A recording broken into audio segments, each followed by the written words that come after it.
À la base, c'est un geste assez simple, mais les conséquences qui pourraient être assez graves.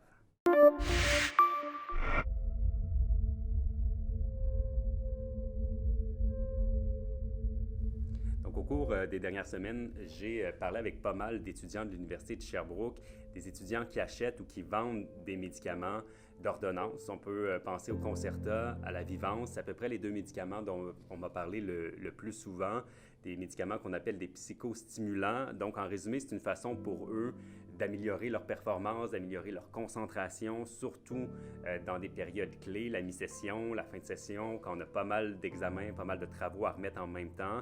Et en pandémie, cette consommation aurait augmenté, principalement à cause des mesures sanitaires, de l'enseignement en ligne, la concentration qui était vraiment devenue un grand défi pour pas mal d'étudiants.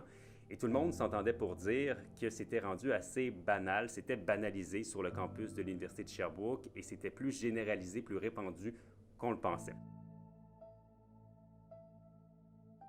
La vente de médicaments d'ordonnance au Québec, ben, c'est une infraction. Il y a juste les pharmaciens qui ont le droit de vendre certains types de médicaments. Parmi ces médicaments, ben, on retrouve la Vivance et on retrouve le Concerta.